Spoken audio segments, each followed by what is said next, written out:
Era un chico elocuente y muy inteligente, pero era un depredador. Así era. Era joven y atractivo. La encandiló. Dijo que quería ser un espíritu libre y empezar una nueva vida.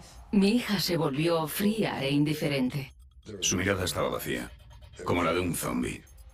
Y luego desapareció. Desapareció sin más. Unos días después se encontró el cadáver. Fue un asesinato. Dije, voy a averiguar qué ha pasado. Curiosamente, muchas mujeres habían desaparecido. Todo era muy parecido. Pensé, Dios mío, ¿qué le ha pasado a mi hermana? Nadie pensaba que se tardarían décadas en averiguar qué pasó.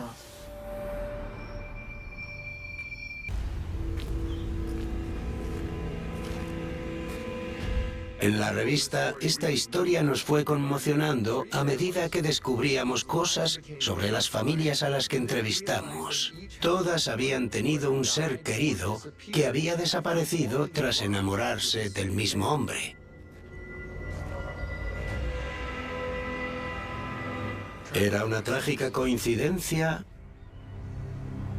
¿O estas mujeres se enamoraron de un asesino en serie?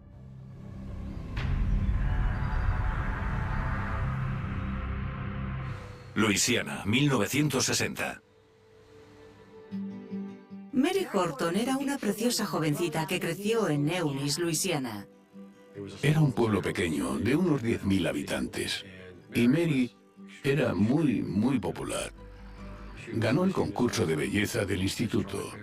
Fue reina del pueblo. Todo esto era muy divertido para ella, pero no era lo que más le importaba. Lo que le importaba era su familia y sus amigos. Por eso era tan especial. Después de graduarse en el instituto, Mary Horton fue a la universidad en Lake Charles, Luisiana. Era muy atractiva y además tenía mucha personalidad. Encantaba a los chicos. Tenía siempre a muchos chicos llamando su atención, y Felix Bail fue uno de ellos. Felix Bail tenía 20 años, era rubio con ojos azules. Era el típico chico guapo que conquistaba a todas las chicas. Felix era de un pueblecito llamado Montpelier, en Mississippi, y llegó a Lake Charles para trabajar. De hecho, tenía un trabajo a jornada completa en el ayuntamiento. Era un chico maduro y encandiló a Mary. Así que empezaron a salir. La relación fue creciendo y el 1 de julio de 1961 se unieron en matrimonio en Eunice, Luisiana. Ella se quedó embarazada en cuanto se casaron. Mary dio a luz a su hijo Bill el 1 de julio de 1962, el día del primer aniversario de la boda de Mary y Felix. Mary estaba radiante con su bebé. Era muy feliz. Nadie podía imaginarse que fuera a pasar algo malo.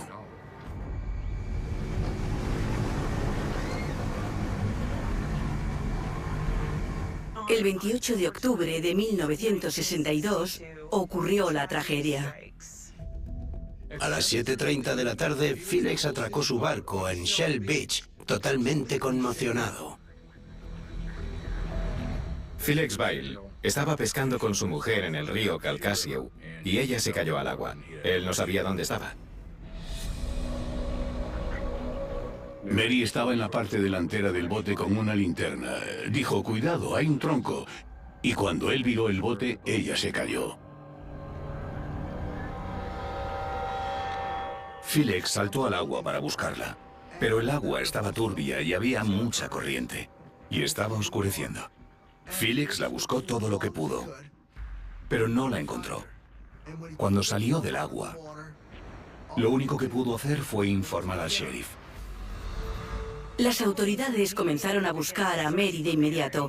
Rastrearon la zona donde Felix la vio por última vez.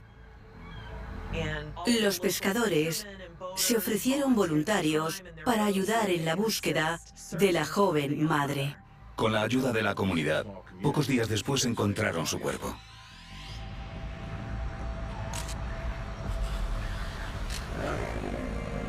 Lo peor que le puede pasar a una persona es perder de repente a alguien a quien quiere. Cuando se recuperó el cuerpo sin vida de mi hermana, yo no podía parar de llorar y estaba deshecho. Durante la investigación inicial, la policía tenía sospechas sobre las circunstancias en las que murió Mary.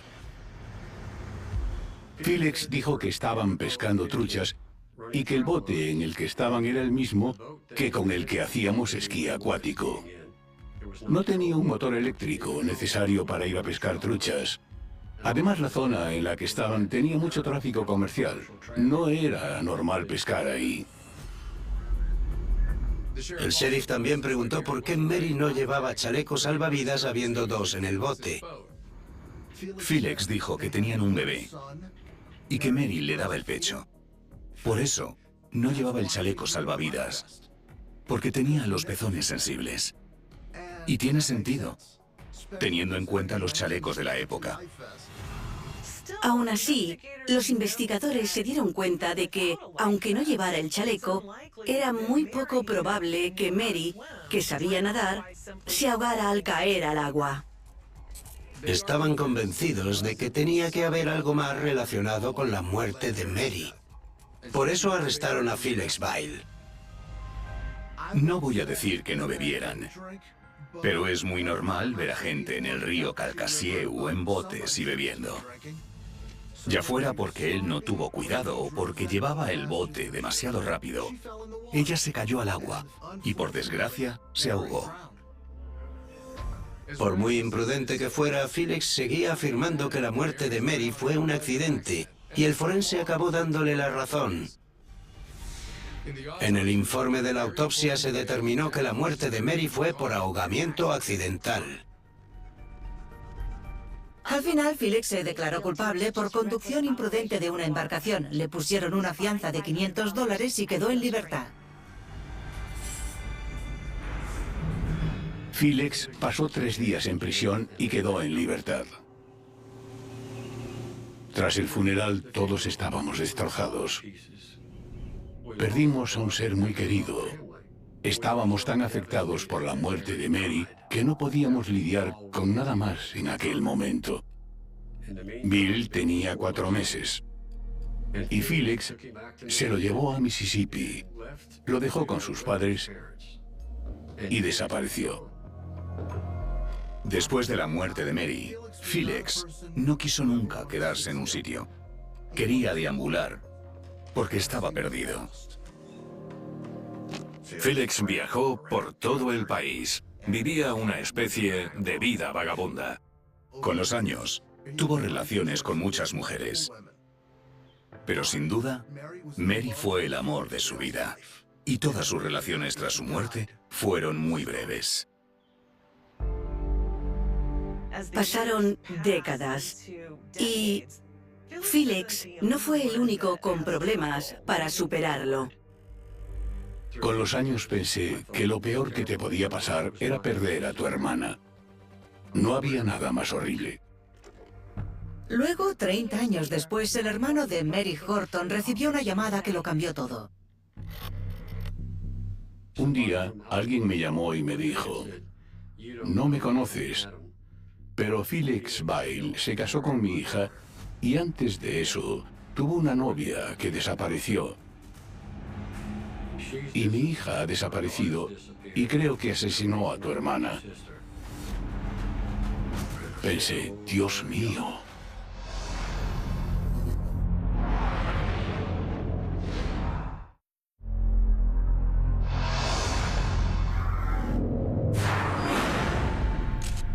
Durante casi 30 años, Will Horton creyó que su hermana murió en un accidente trágico. Hasta que un día recibe una llamada de teléfono de una mujer llamada Mary Ross. En 1983, Mary Ross y su hija Annette Craver vivían en Tulsa, Oklahoma. Teníamos una relación muy buena. Yo la tuve muy joven, y como nuestra diferencia de edad era tan pequeña, la gente pensaba que éramos hermanas. Se graduó en el instituto el año que cumplió los 16, pero era muy madura y se relacionaba mejor con gente mayor que ella que con la gente de su edad. Annette lo era todo para Mary Ross. Años antes, el padre de Annette había fallecido en un accidente de coche dejándolas solas. Y a Annette le costaba relacionarse. Aunque era muy inteligente y muy buena, siempre le pesaba el no tener tantos amigos como ella quería. Os habla vuestra amiga Annette. Aquí tenéis la cinta que tanto habéis esperado. Espero que os guste. Pasaba mucho tiempo a solas. Escribía poesía, dibujaba y tocaba la guitarra. Este aislamiento preocupaba a Mary. Estoy segura de que Annette echaba de menos a su padre más de lo que yo creía. Incluso le pregunté una vez si quería ver a alguien para hablar. Me dijo, no, mamá, estoy bien. Pero había algo que Annette no le contó a su madre. Y durante una conversación le soltó una bomba a Mary Ross. Annette Craver conoció a Felix Bail en un mercadillo a finales del verano del 81. Él tenía casi 40 años. Annette le dijo a Mary Ross que se quería casar. Mi reacción inicial fue decirle que no quería que lo hiciera. ¿Qué estaba pasando? Mary Ross se negó a que Annette se casara con Felix, que le doblaba la edad. Le dije, ¿por qué no esperas a tener 18 años? Es un gran error. Me dijo, le quiero, mamá, y vamos a ir a México y nos vamos a casar. Yo no quería distanciarme de ella y al final accedí. Al sentirse atrapada, Mary Ross rellenó los papeles para legalizar el matrimonio. El 15 de agosto de 1983, Felix Bail y Annette Craver se casaron. Durante el primer año de matrimonio, Annette y Felix pasaron mucho tiempo viajando.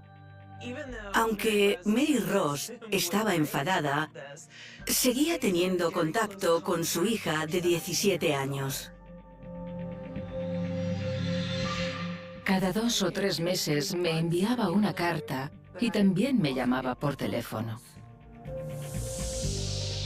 Pero cada vez teníamos menos contacto y ella se volvió fría e indiferente.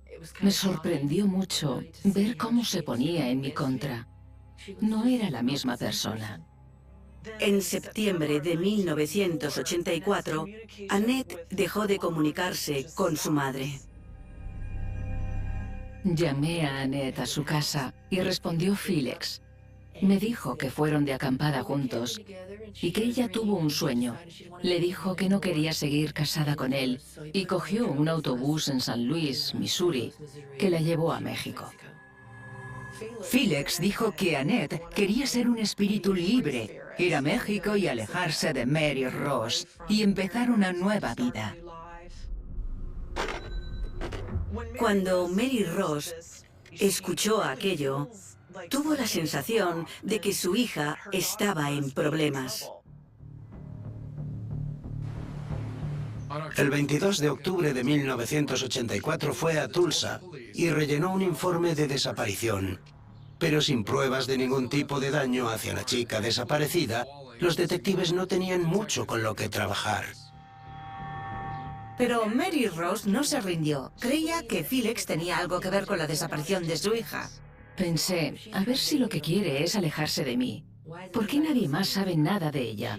Tenía más familia y adoraba a su abuela, pero no tenía contacto con nadie. Mary Ross intentó enfrentarse a Felix, pero no contestaba al teléfono y le costaba mucho trabajo comunicarse con él. Y continuaron pasando los años. Felix enviaba cartas a Mary Ross, manteniendo siempre la versión de que Annette le había dejado para empezar una nueva vida sin él. Esperé y esperé. Me sentaba al lado del teléfono esperando una llamada. Navidad, su cumpleaños, mi cumpleaños, el Día de la Madre. Esos días intentaba estar cerca del teléfono los primeros años, pensando que sería el día en el que llamaría para decirme, hola mamá.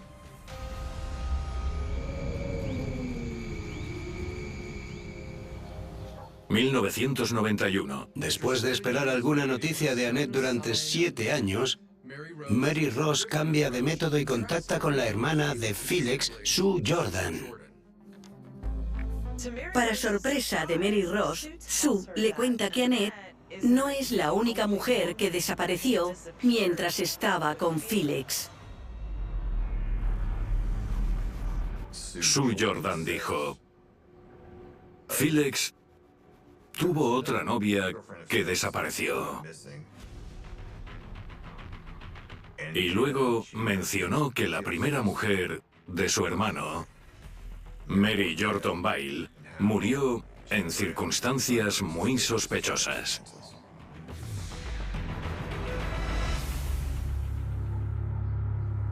Cuando me contó eso, captó mi atención y pensé, ahora sí que tengo algo con lo que trabajar.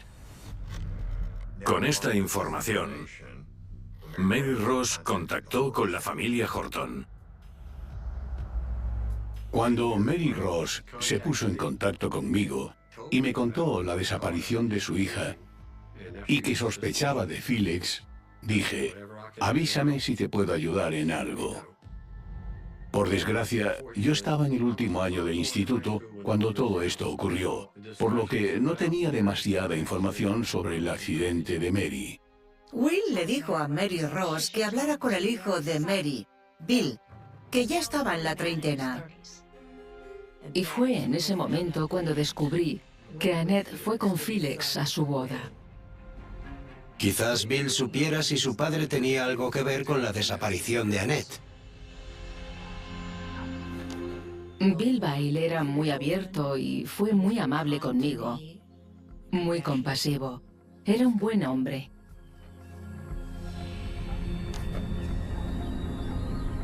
Se sorprendió mucho con lo que le dije de su padre.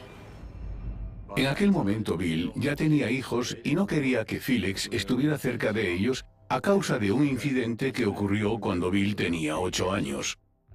En 1970, Bill estaba bajo el cuidado de los padres de Felix en Mississippi y un día apareció su padre. Por aquel entonces, Felix tenía una novia. Sharon Hensley estaba con él. Se llevaron a Bill a California y no se lo dijeron a nadie. Viajaron casi con lo opuesto. Obligaban a Bill a fumar marihuana, a tomar LSD, le obligaban a todo tipo de cosas. Vivían a base de uvas y frutas que iban encontrando.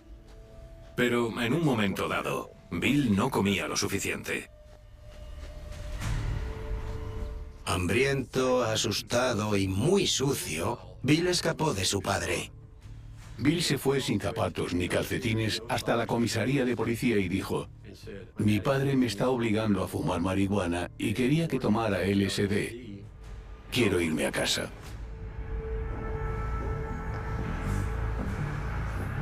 Arrestaron a Felix Bale por posesión de LSD y corrupción de menores. También arrestaron a Sharon, a la que Felix culpó de todo. Bill le dijo a Mary Ross que no se equivocaba al pensar que Felix podría ser capaz de algo horrible. Porque la última vez que vieron a Sharon Hensley como a Annette fue cuando Felix salió de prisión con ella.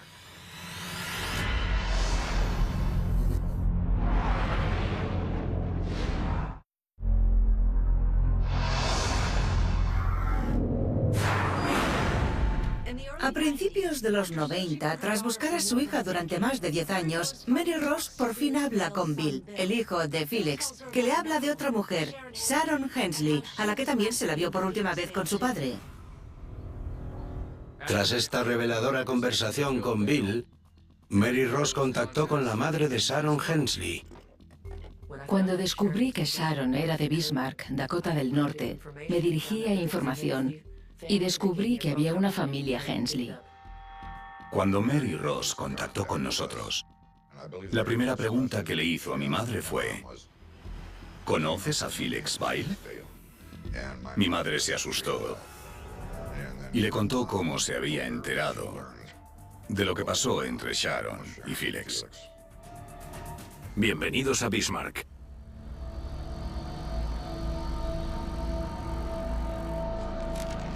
Recuerdo que, estando mi madre y yo de compras en Bismarck, Dakota del Norte, vimos un periódico que había sobre un mostrador. El titular decía: niño de 8 años se alimenta a base de LSD y uvas. Al lado había una foto de un tipo llamado Felix Bail. Y nos dimos cuenta de que también estaba Sharon. Salimos del supermercado sin ni siquiera coger la compra. Tras descubrir el arresto de Sharon, su madre, Peggy, fue de inmediato a California. Mi madre fue para sacar a Sharon de la cárcel y llevarla a casa, pero cuando llegó, Sharon no quería volver con ella, porque no quería dejar a Felix.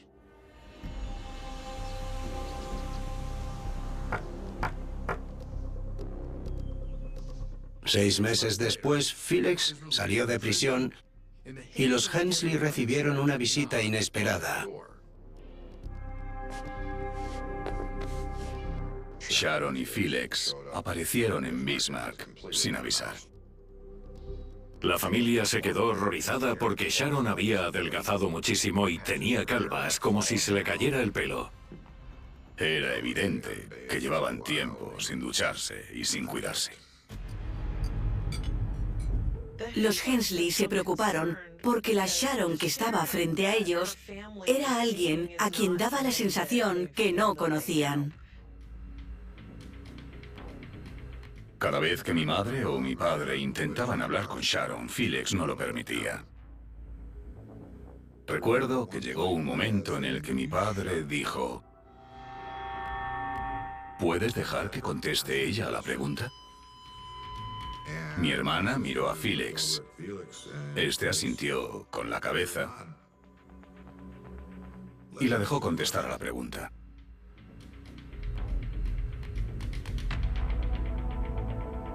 Pero su mirada estaba vacía. No tenía personalidad. Parecía un zombi. La familia ya había tenido suficiente y les pidieron que se marcharan. Querían que Felix se fuera y que Sharon se quedara. Pero ella no quería dejarle.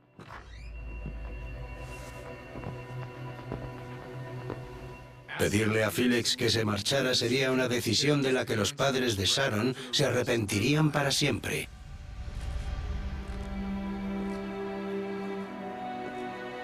Las últimas palabras que mi hermana le dijo a mi madre fueron: te quiero.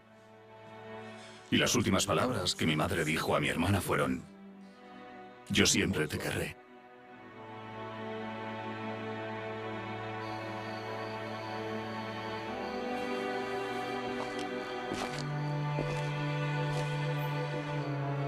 Por desgracia, esa fue la última vez que vimos a mi hermana.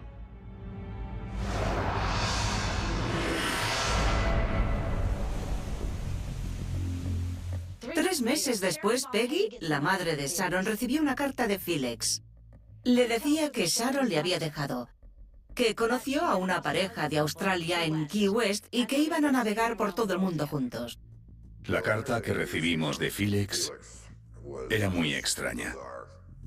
Insistía mucho en la idea de: si queréis volver a ver a vuestra hija, puede que tengáis que compraros un barco y navegar por todo el mundo. Peggy se puso en contacto con la policía para denunciar su desaparición, pero nadie quería el caso porque nadie sabía dónde se vio exactamente a Sharon por última vez. Como el de Annette Kraber, el caso de desaparición de Sharon ni siquiera llegó a empezar. Con el paso de los años fui consciente del dolor que eso le causaba a mi madre. Pero cuando recibió la llamada de Mary Ross, volvió a intentar conseguir lo que fuera. Todo se parecía mucho. Era como, ¿eso ha sido lo que ha pasado? ¿Es exactamente lo mismo que le ha ocurrido a Sharon? ¿Eso ha pasado? Es exactamente lo que le ocurrió a Sharon. Mary Ross llevó lo que había descubierto a la policía de Tulsa.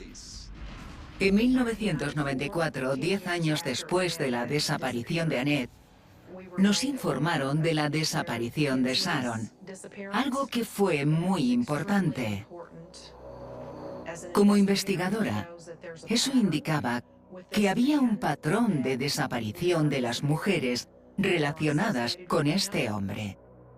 Pero en Oklahoma, sin pruebas físicas, es difícil conseguir una condena y no había pruebas suficientes para condenarle.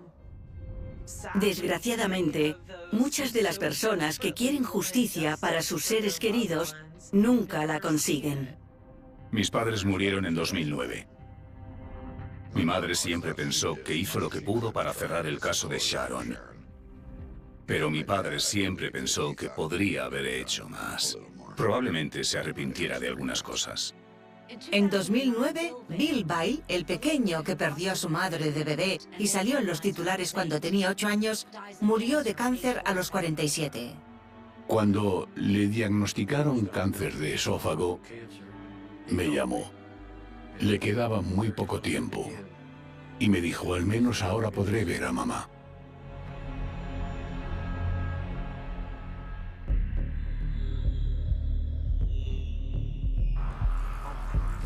...2011... Después de casi 30 años sin Annette, yo seguí adelante con mi vida. Y me di cuenta de que necesitaba ayuda. Tenía que curarme.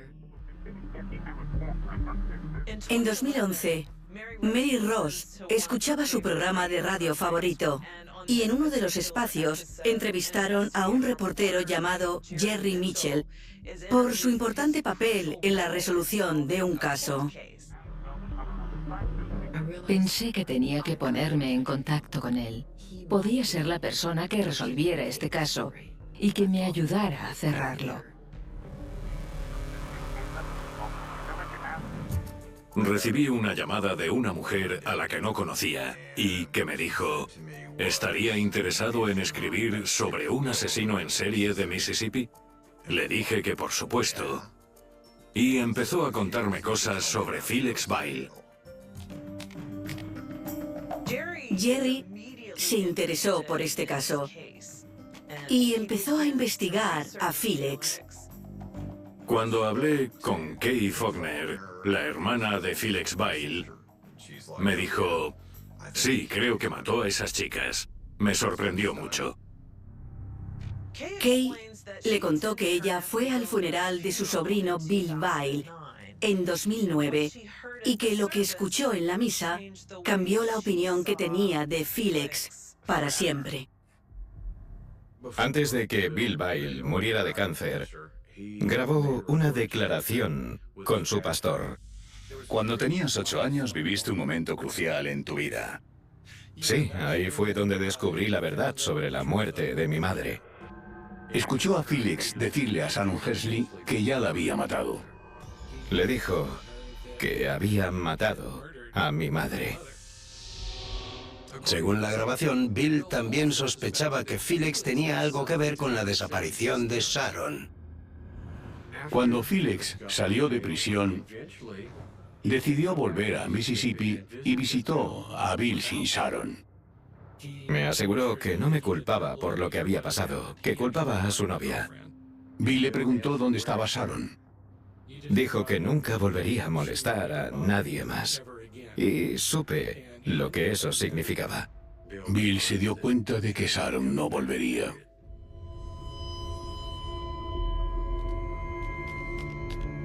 Después de escuchar la grabación, Jerry Mitchell pensó que ya tenía suficiente. En noviembre de 2012 publicó una historia llamada Desaparecida. Trataba de Felix Bile y de las mujeres que se habían cruzado en su camino y habían desaparecido. Después de la publicación de la historia, Mary Ross y Jerry Mitchell comenzaron a recibir muchas noticias sobre Felix. Una de las llamadas fue de un chico que trabajó con Felix en los años 60. Después de la muerte de Mary Horton Bile, Felix trabajó en una fábrica de zapatos durante un tiempo y ahí conoció a Wesley Turnage. Un día el coche de Wesley se estropeó y fueron juntos al trabajo. Felix empezó a hablar sobre su esposa muerta y dijo: no quería tener el hijo que tuve y no quería tener más. Me las apañé con esa zorra para no tener ningún hijo más.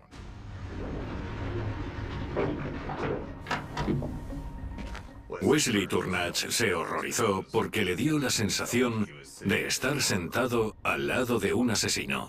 Quería ir a las autoridades, pero era un adolescente en aquel momento. Se lo contó a sus padres, pero no hicieron nada. Durante casi 50 años, Wesley se quedó para sí la confesión que le hizo Felix hasta que conoció el libro de Mitchell. Pero Wesley no fue la única persona que aportó información. Recibimos una llamada en la oficina de Isaac Upshire. Ike contó al detective que cuando Mary desapareció, los policías contactaron con su padre para pedirle ayuda. El sheriff le pidió el barco a su padre, entre otros, para buscar el cadáver de Mary en octubre de 1962. Así que Ike estaba en el barco de su padre cuando encontraron el cuerpo. Fuimos a hablar con él y nos dijo: por cierto, tengo algo para vosotros. Tenía un sobre grande, marrón, y en la parte delantera ponía guardar. Lo ponía bien claro. En el sobre había fotos tamaño folio de cuando sacaron el cuerpo sin vida de Mary del río. Las fotos fueron muy importantes. Hasta aquel momento que se supiera, no había fotos del cadáver de Mary. De hecho, no solo habían desaparecido las fotografías, todas las pruebas originales se perdieron, menos el informe de la autopsia y el certificado de defunción firmado por el forense en 1962. No existía ningún dato más de la investigación. No se sabía si se lo había comido las ratas o se había perdido en alguna inundación hacía 50 años. No había informe policial. Supuestamente, cuando se recuperó el cuerpo de Mary, por el motivo que fuera, en el barco había un periodista que realizó esas fotografías y se las dio a Ike.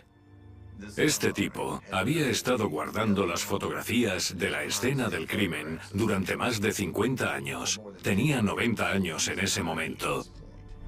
Era increíble. Mientras el libro de Jerry Mitchell se ha convertido en un libro de culto, la gente le prestaba mucha atención y una de estas personas era una investigadora privada de Carvel, Texas. Cuando leí el libro me sentí conectada con Annette. Creo que por lo joven que era y porque nadie desaparece sin más, algo ha pasado, no se desvanecen. Pensé para mis adentros, ¿por qué este tipo no está en la cárcel? Así que empecé a investigar qué fue de Felix después de aquello. Descubrí que vivía en Canyon Lake, que estaba como a hora y media de donde vivo. Era uno de esos casos en los que igual podía ayudar. Gina ideó un plan para conocer a Felix en su propia casa en Canyon Lake, Texas. Me puse un vestido negro muy corto y muy insinuante. Cuando llamé a la puerta de Felix, capté su atención. Gina le dijo a Felix que había sido contratada por una compañía de seguros para investigar un incendio en la casa de al lado en 2007.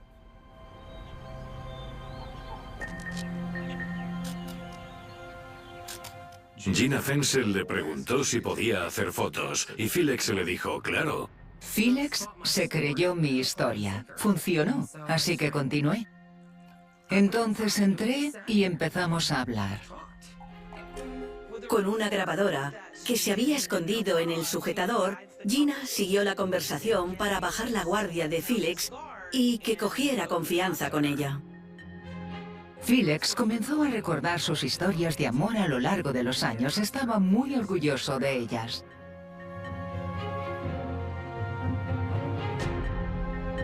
Por muy difícil que fuera la situación para Gina, continuó visitando a Felix como investigadora de compañía de seguros, ganándose poco a poco su confianza.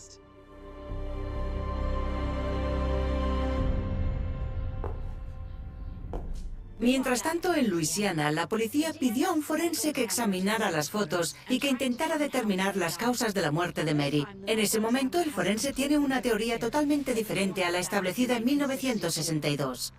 La habían ahogado con el pañuelo que llevaba y tenía una gran contusión detrás de la oreja. A las autoridades les quedó muy claro que se trataba de un homicidio.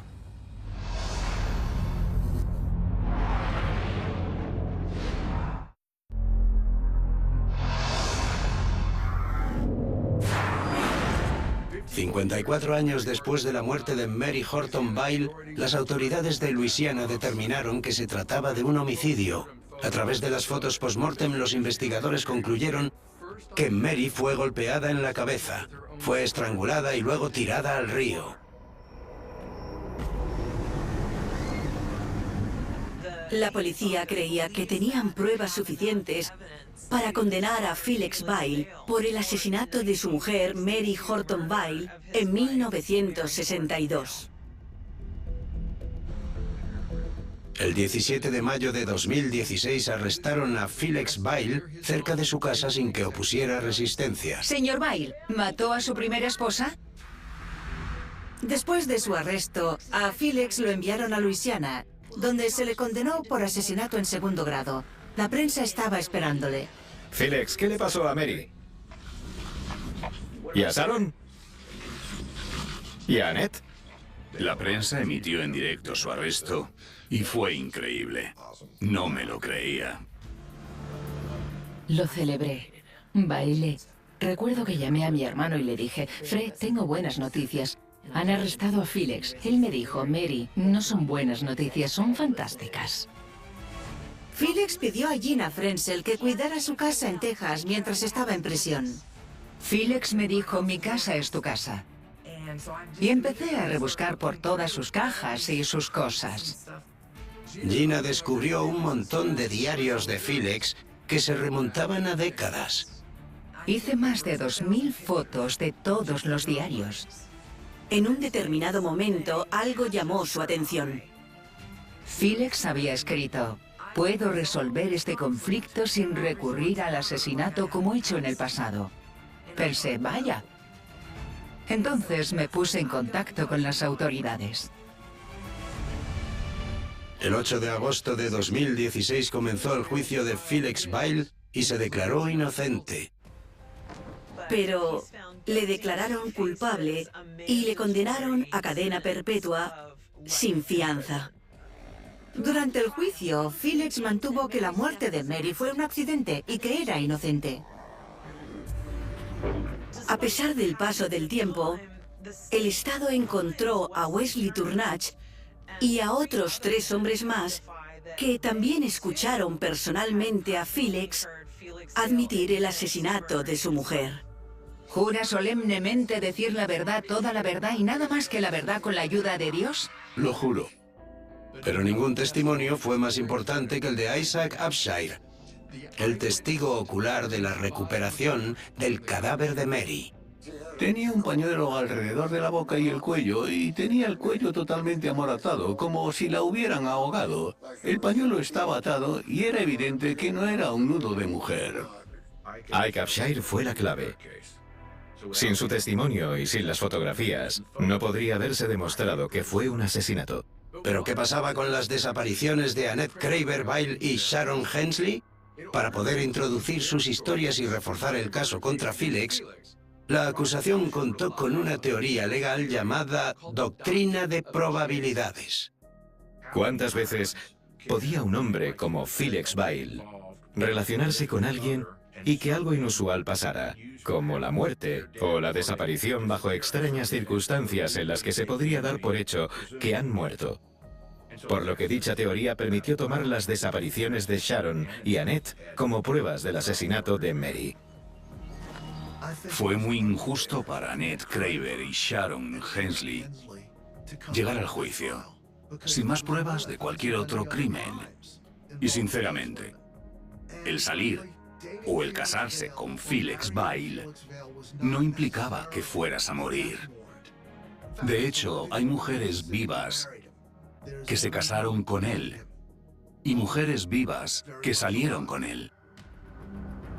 Además de utilizar la doctrina de probabilidades durante la investigación, descubrimos que los diarios de Felix tenían casi 250 páginas con contenido útil.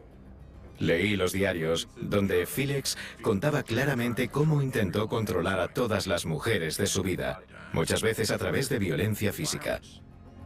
Teníamos el testimonio de una novia anterior a la que pegó y rompió el tímpano. Cuando empezamos a añadir todas las cosas que él había dicho y hecho, vimos que Felix Bail era un depredador.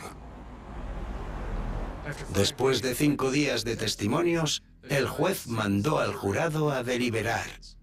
Tardaron solo 10 minutos. El jurado declaró a Felix Bail culpable de asesinato en segundo grado por la muerte de Mary Horton Bail.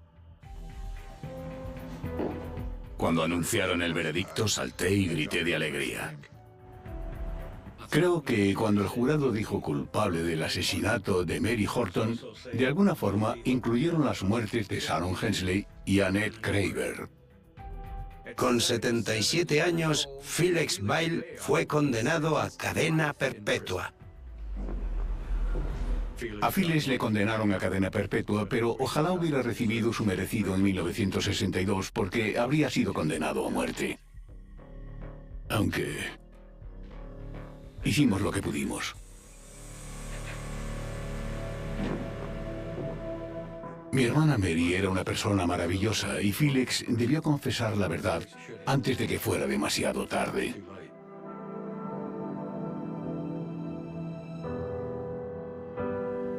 En cuanto a Sharon, pude celebrar un funeral por ella y me sentó muy bien. Sentí que había cumplido una promesa a mi madre.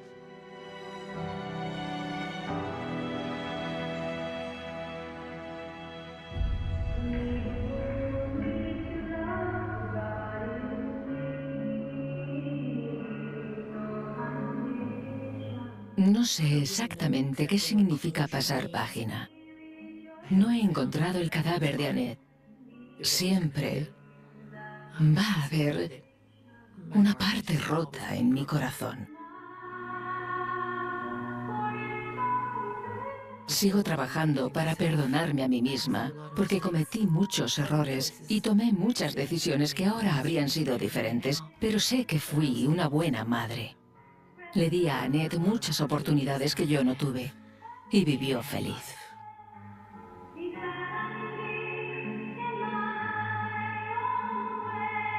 Felix Bail ha apelado su condena. Continúa siendo un referente en muchos casos de asesinato en California. Es el asesino en serie de mayor edad procesado en los Estados Unidos.